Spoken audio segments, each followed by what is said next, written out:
What up, everybody? It's been a minute since we saw Brayden and Keke hook up in episode 2, but we can tell by their interactions together that they still have some type of relationship going on throughout the last few episodes.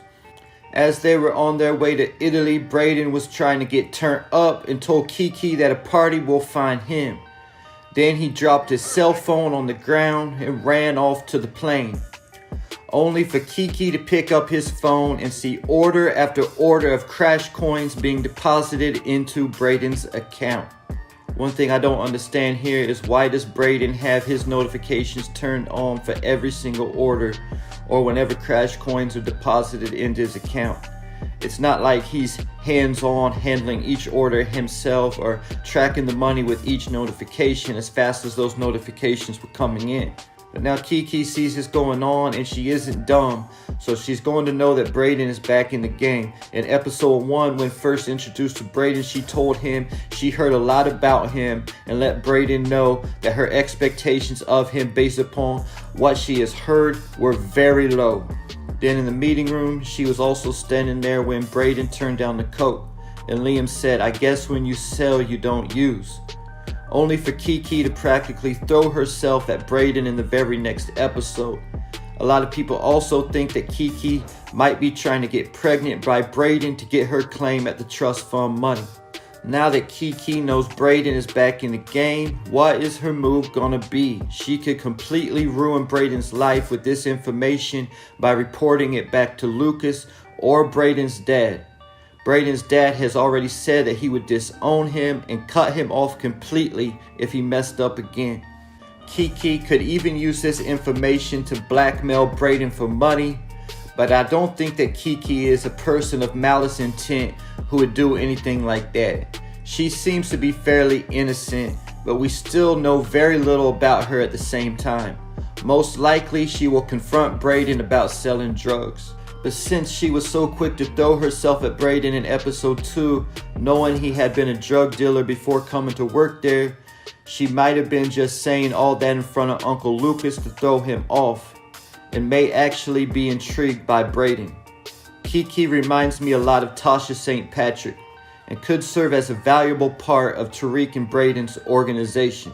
In the same way that Tasha was more book smart than she was street smart, and Ghost and Tommy used Tasha's education to have her clean their money, Keke could step in and show Brayden a better way to clean his money, because I've been saying that cleaning his money through his parents' firm was not a smart move. Because if Brayden were ever to go down and he's cleaning his money through Weston Holdings, it could get really ugly, and the accounts from Weston Holdings could all get froze like we saw with all Ghost and Tommy's businesses in Power Season 4. If this were to ever happen, it may get real tempting for Brayden to take a deal if they start threatening to prosecute his dad and uncle for money laundering and saying they're going to seize all of the Weston assets. Then Brayden would have to make the choice to snitch and save his family or hold it down for Tariq. I would say that Tejada's too, but we all know that Tariq is the white whale the feds are really after. Back to our current timeline, and Brayden and Keke are keeping their relationship on the low. When Keke came to Tariq and Effie's door looking for Brayden, she started pressing them, but Effie turned her away by saying, "I'm sure he'll be back during appropriate co-worker social hours." There is also a chance that the Weston Holdings also have a policy about employees hooking up together, but that is not something that the Westons worry about if there is such a policy. Going back to season 1, Nicole and Robert Weston got into an argument at dinner about Robert having an affair with his secretary. People been in my comments like crazy saying that Keke is Noma's daughter, and though I personally believe it's Effie and that the little girl from the picture looks a lot more like Effie than it does Keke, I could also definitely see it being Keke too. My only red flag that it wouldn't be her is that she already had a job working at Weston Holdings before Brayden ever started working there, or before they ever met Noma. And I don't think she was planning beforehand, because Noma didn't know about Tariq and them when they first met, when she stormed into Mecca's penthouse. Though this would explain how Noma knew that her favorite contract employees were in Italy with RSJ. My theory regarding Effie is that she was separated from her parents as a kid and they don't recognize each other, most likely because they're not even expecting to see each other, and the trauma Effie went through as a child would have her blacking out most of her younger years anyway. The same theory could also be true of Keke as Noma's daughter, that she was separated from her parents as a child because in episode 2 she felt a way about the intern who came from privilege and is said to be someone who worked her way up from the bottom. There's also a possibility that Noma is actually working with RSJ in some type of way, and they've been following Tariq because of whatever ties they have to Ghost, and this is actually how Noma knew they were in Italy. I've heard it said that RSJ could be Noma's brother and that he is just hiding his accent. Now, I'm not saying that this is true or not, I don't know. But look at the way RSJ stood up when finishing his negotiations with the tech company, and how Noma stood up when she finished talking to Tariq and Effie. They stand up in the exact same type of way. This could be the writers giving a clue that they are connected in some type of way. This could also have been part of the reason why RSJ insisted that Tariq go to Italy on the trip as well, in order for Noma to retrieve the recording device planted in Lombardi's mansion.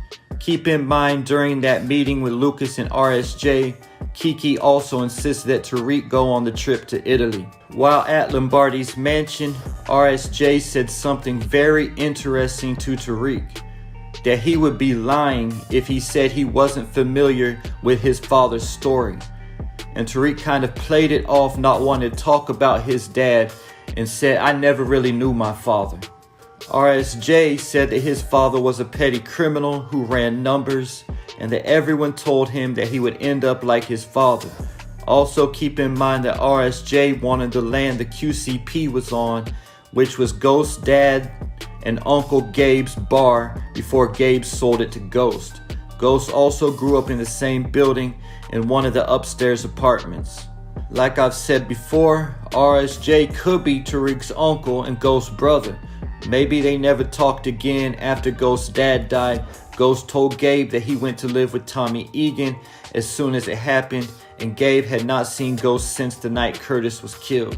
My personal theory is that Ghost killed his dad Curtis for snitching, just like Tariq killed Ghost for snitching, and that Ghost's dad is also Breeze, a man with two sides, public and private, a bar owner snitch who preached his sons to stay out the game because they will either end up dead or in jail.